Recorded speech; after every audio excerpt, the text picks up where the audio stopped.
말씀의 제목은 길을 잃은 인생입니다. 길을 잃은 인생. 제가 어제 모처럼 쉬는 날을 맞이하여서 이 아들과 함께 산책을 갔습니다. 산책을 저는 걷고자 했는데 아들은 이 세발 자전거를 꼭 타야겠다고 말해서 아들은 세발 자전거를 태우고 저는 뒤에서 따라서 걸으며 함께 산책을 하였습니다.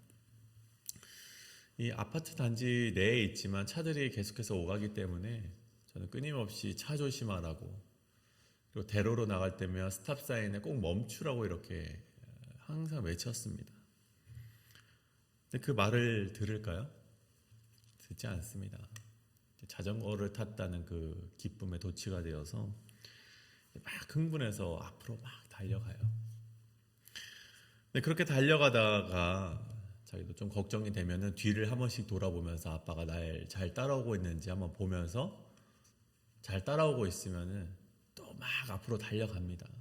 신나게 달려가서 막 이리저리 막 밑에 떨어져 있는 돌들도 보고, 막 동물들의 사체들도, 이 곤충들의 사체들도 보고, 또 그렇게 자기 혼자 회전을 하면서 커브길로 들어가면서 또 안 보이는 곳으로 딱 달려갑니다. 그런데 이렇게 안 보이는 곳으로 이렇게 달려갔을 때 저도 이제 부랴부랴 이제 달려가긴 하지만 아이가 소리를 쳐요. 아들이 막 빽 하면서 악을 쓰면서 아빠 하면서 소리를 지릅니다. 그러면서 막 제가 이렇게 달려가요. 아들에게 달려가면은 하는 말이 참 웃깁니다. 아빠 어디 갔었어? 라고 저에게 막 이렇게 소리를 쳐요. 근데 제가 어디 갔겠습니까? 지가 어디 갔지? 저는 항상 뒤에 있었죠. 부랴부랴 달려가서 딱 이제 달래주려고 안아주면은 아빠가 없어서 너무 무서웠다고 막 소리를 지르면서 어디 갔었냐고 막 저한테 호통을 치는데 괜찮다고 제가 달려주는 일상이 항상 산책을 갈 때마다 항상 이어집니다. 제가 어제 설교를 준비하면서 이제 오후에 산책 끝마치고 설교를 준비하면서 오늘 말씀을 묵상을 하는데 어제 이 말씀 묵상하는 것과 오늘 이 본문과 어제 그 일상이 참 맞닿아 있음을 보게 되었습니다.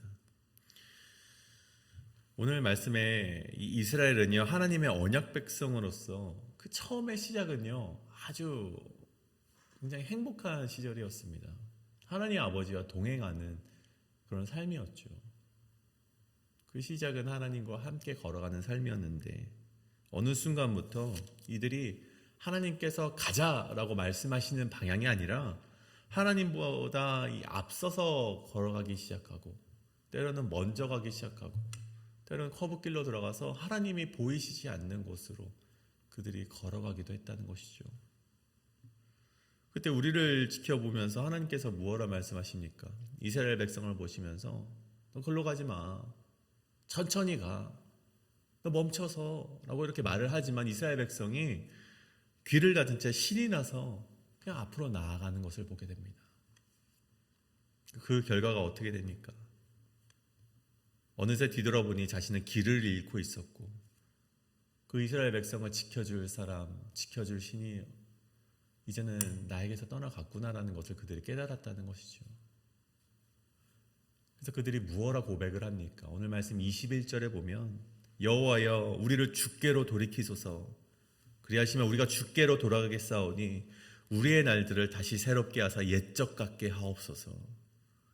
그제야 울고불고 하나님을 찾고 있는 이스라엘 백성을 보게 된다는 것입니다.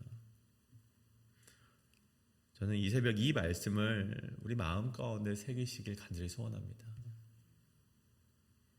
때로는 하나님과 동행하는 것이 하나님으로부터 통제받는 것 같고, 때로는 하나님과 함께 걷는 것이 내가 바라는 형통과는 길이 다른 것처럼 느껴져서 먼저 가고 앞서가고 다른 길로 가기 위해서 하나님을 제쳐두는 잘못을 우리가 범한다는 것이죠. 하지만 그 길의 끝에서 발견되어지는 것이 무엇입니까? 우리가 찾아낸 형통일까요? 우리가 찾아낸 정말 그 기쁨의 길을 우리가 맞이하게 될까요? 그렇지 않습니다. 그렇게 하나님을 제쳐두고 앞서 나간 그 길에서 맞이할 것은 오직 절망과 절규뿐인, 그래서 울고불고 하고 있는 나의 인생만 발견되어진다는 것입니다. 이스라엘이 그랬고 성경에 기록된 많은 믿음의 선조들이 그것을 모두 경험을 했습니다. 그래서 오늘 이 새벽 우리가 반드시 발견하길 원하는 것은 하나님을 떠난 이스라엘이 어떠한 절규를 가지게 되었는지, 그리고 그 절규 가운데 어떻게 하나님을 찾고 어떤 마음으로 하나님을 울고불고 부르짖었는지 우리가 그것을 발견해내시고 오직 하나님과의 동행만이 우리의 삶을 형통과 안전으로 평강으로 인도한다는 것을 꼭 발견해내시는 우리 성도님 되시길 간절히 소원합니다. 그러한 가운데 오늘 말씀의 제목처럼 길을 잃은 인생, 오늘 첫 번째는 길을 잃는다면 절규만이 기다리고 있다는 것입니다. 첫 번째, 길을 잃는 인생, 길을 잃는다면 절규만이 기다리고 있다는 것입니다. 이스라엘은 이렇게 하나님과의 관계를 잃어버리게 되었습니다. 예레미야가 끊임없이 회개하라고 외쳤고 그리로 가지 말라라고 외쳤고 이곳으로 돌아오라고 외쳤음에도 불구하고 하나님과의 동행을 저버리며 그들은 길을 잃게 되었습니다. 그때 그들이 무엇을 겪게 됩니까? 오늘 11절 말씀이죠. 대적들이 시온에서 부녀들을, 유다 각 성읍에서 처녀들을 욕보였나이다. 여기서 욕보이다라는 히브리어 아나라는 단어는요, 이 고통을 당하는 것과 더불어서 이 모멸감을 같이 동반하고 있는 단어입니다. 그러니까 고통도 고통이지만 수치스러운 고통을 당한 것이죠. 오늘 우상을 따랐던 이스라엘은 바벨론에게 멸망을 당하고 이방 사람들로부터 이렇게 욕을 보였다라는 것을 기록이 되어 있는데, 여기서 욕 보였다라는 이 수치스러운 고통은요, 두 가지의 의미로 우리가 받아들일 수가 있습니다. 첫 번째는 무엇인가 하니, 실제로 이 바벨론 군사들에 의해서 유다의 여성들이 정말 실제로 겁탈을 당했던 사건을 기록을 하고 있는 것이죠. 치욕적인 그런 능욕을 당했던 것이 오늘 말씀을 통해 드러나게 됩니다. 물론 이 당시 전쟁에서 이긴 자들이 패장국의 재물들과 그런 많은 전리품들을 가져가게 되고 심지어 이 여성들을 노력품으로 여기며 살았던 것을 우리가 보게 됩니다. 심지어 보십시오. 유다 각 성읍에서 처녀들을 욕보였다라고 되어 있습니다. 여러분, 가장 안전해야 되는 곳이 어디입니까? 성읍입니다. 성읍. 성 안은요, 보호를 받아야 되고 안전한 곳이어야 됩니다. 근데 오늘 말씀에 유다의 각 성읍 안에서, 성읍에서 그렇게 유다의 백성들이 욕보였다고 합니다. 이 말씀을 우리가 보자면 이스라엘을 향한 심판은 도망갈 곳 없는, 안전한 곳 하나 없는 정말 그런 고통의 정말 나날들이었음을 우리가 오늘 말씀을 통해서 볼 수 있다는 것입니다. 그리고 오늘 11절의 말씀이 첫 번째로 그러한 뜻을 가지고 있다면, 또 다른 뜻은 보통 이제 성경에 보면요, 예루살렘 성을 가리켜서 이 처녀의 시온이라고, 처녀의 성 시온이라고 표현을 합니다.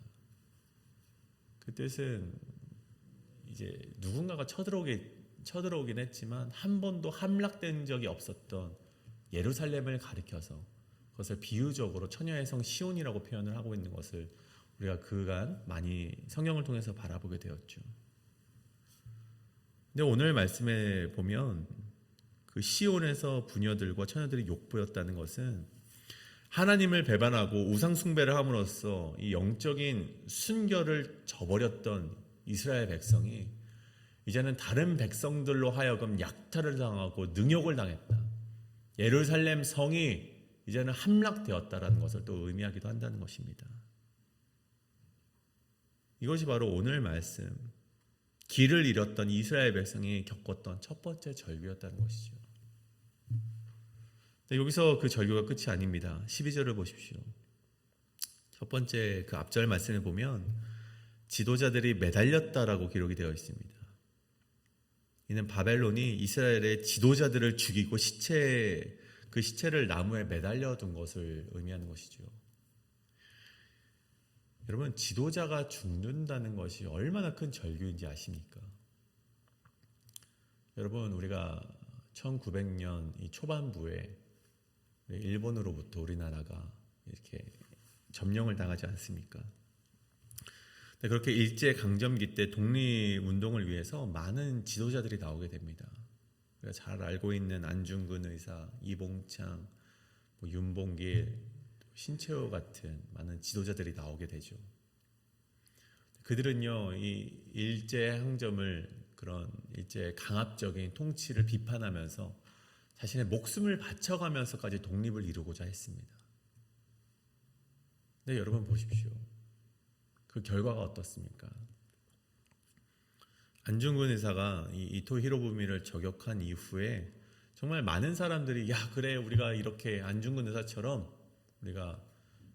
우리 항일 운동을 하자라고 이렇게 역사적으로 그들의 마음에 고치가 되긴 했지만 실질적으로는 이 안중근 의사가 속했던 그 의병과 독립단체가 굉장히 약해짐을 경험했다고 합니다.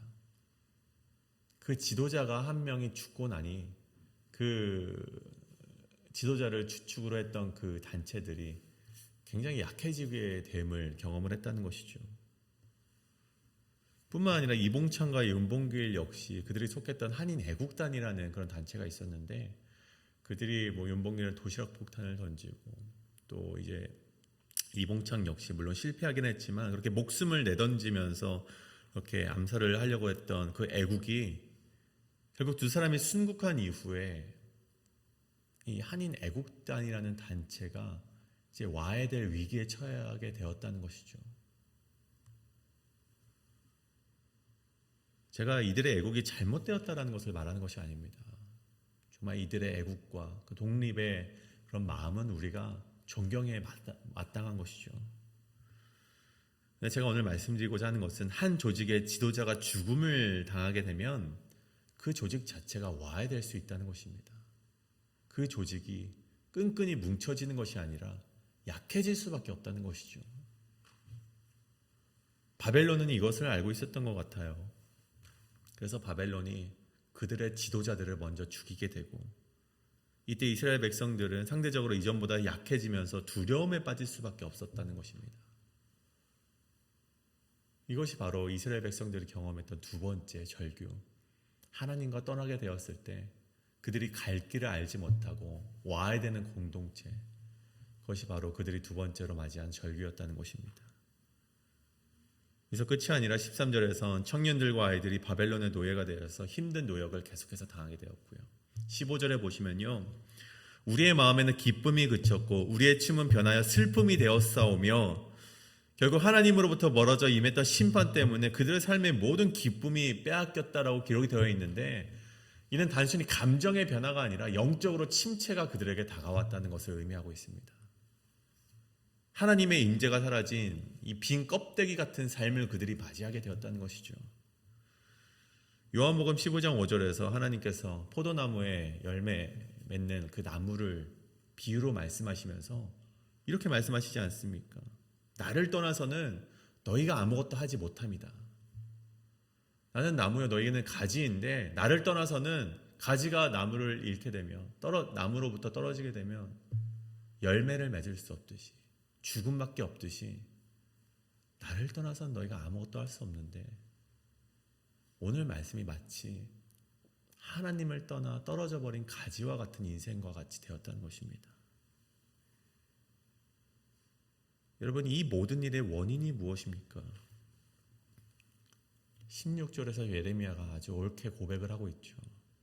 오호라 우리의 범죄 때문이이다. 여러분 여기서 범죄라는 것이 무엇입니까? 성경이 말하는 죄가 무엇입니까? 구약의 죄를 하타라고 하고 헬라어에서도 이 금을 똑같이 가져가서 하마르티아라고 말하는 그 죄는요. 그 뜻을 보면 빗나가다, 관역을 벗어나다라는 뜻을 가지게 됩니다. 즉 하나님이라는 관역으로부터 빗나가는 것, 하나님으로부터 벗어나서 길을 잃었기 때문에 이들이 이러한 절규와 절망을 경험하게 되었다는 것입니다. 하나님과 함께하지 않았다, 하나님과 동행하지 않고 빗나갔던 인생을 살았던 이스라엘의 죄악이 앞선 심판으로 이스라엘에게 다가오게 되었다는 것이죠. 여러분, 우리의 인생도 마찬가지 아니겠습니까? 우리가 하나님과 동행하지 않고 하나님을 목적으로 살아가지 않는다면 우리가 당할 고난과 심판은 오늘 앞선 이 11절과 아니 그보다 앞서서 있었던 많은 심판들이 우리의 인생 가운데 반드시 주어지게 된다는 것입니다. 우리에게 임할 심판은 너무나도 당연하고 정해져 있는 결말임을 우리가 반드시 기억하시길 간절히 소원합니다. 하나님 없이 형통한 것처럼 보일 때 우리는 더더욱 하나님의 말씀 앞으로 나아가야 합니다. 그때 하나님께서 무엇라 말씀하십니까?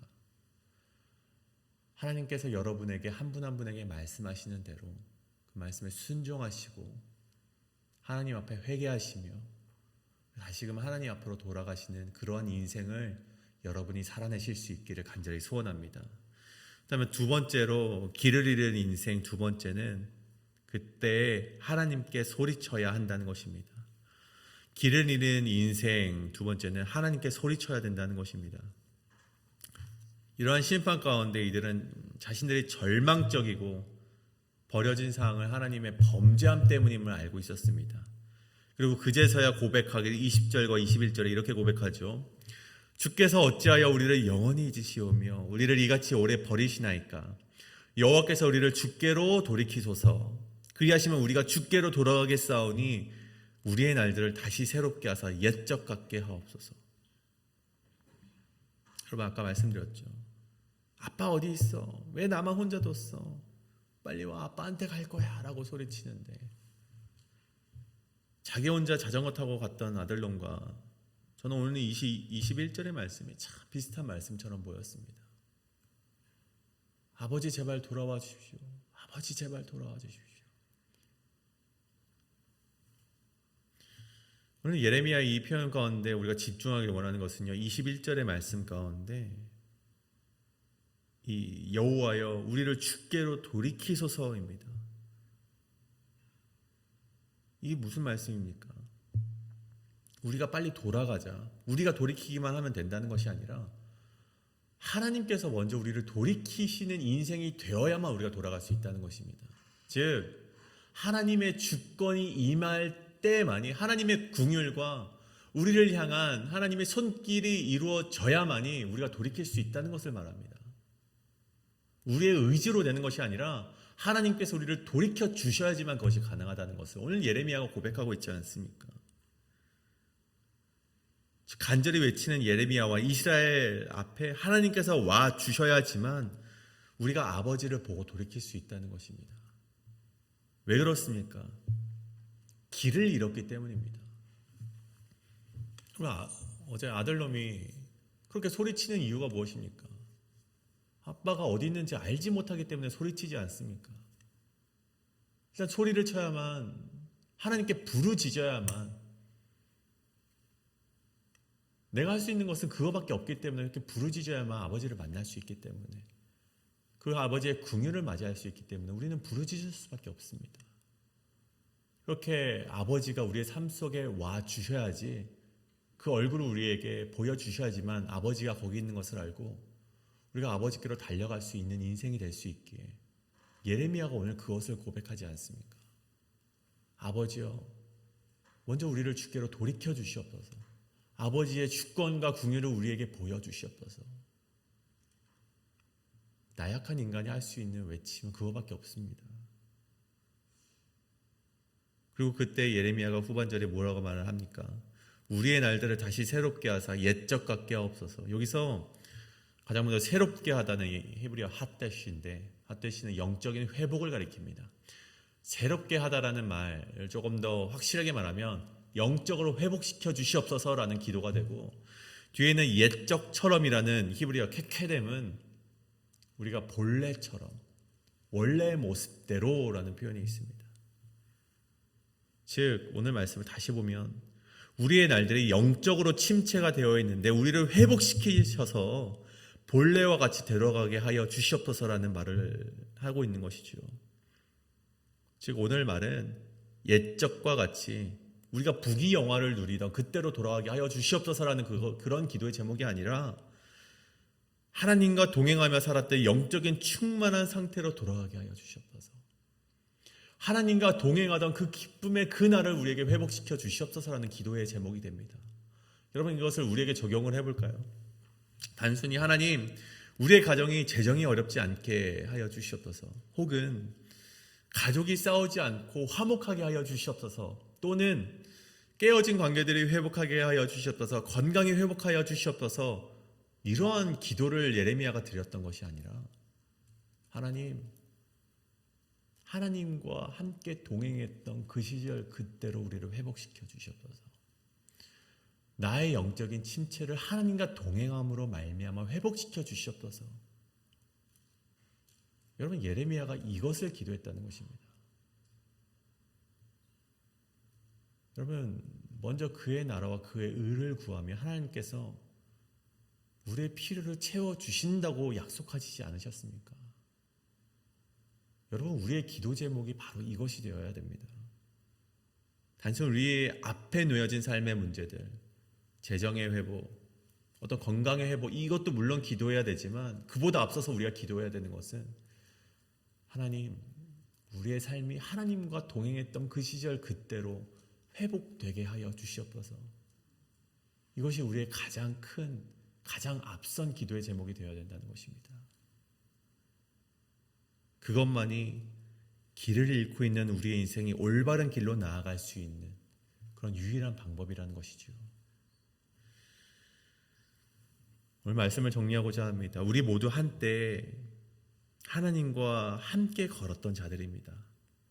하지만 그렇게 함께 걸어갈 때 우리와 하나님과의 생각이 다른 것처럼 여겨져서 하나님보다 앞서 걸어가려고 하고 때로는 하나님과 벗어난 길을 따라갈 때도 있습니다. 하지만 여러분 그 길의 끝에서 맞이할 것이 무엇입니까?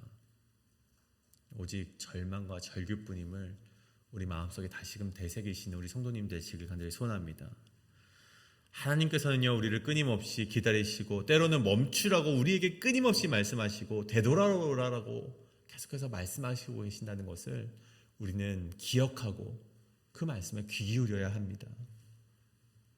결국 하나님과 함께하는 길만이 우리 인생이 회복되는 유일한 길임을 기억하시는 우리 성도님들 되시길 간절히 소원합니다. 그래서 하나님께 돌아가는 인생, 하나님께 부르짖음으로 말미암아 하나님께서 찾아오시는 인생이 되어서 하나님과 동행하시며 이제는 영적인 침체가 아니라 영적인 충만 가운데 거하시며 살아가시는 우리 성도님 되시길 간절히 소원합니다. 오늘 그 말씀에 따라서 이 시간 함께 기도하기를 원합니다. 하나님, 내가 길을 잃은 인생이 아니라 하나님을 찾아 하나님과 동행하는 인생이 되어서 오직 우리의 인생이 하나님과 승리의 발걸음으로 나아가는 그 길 되게 하여 주시옵소서라고 이 시간 함께 통성으로 기도하며 나아가시겠습니다. 기도합니다.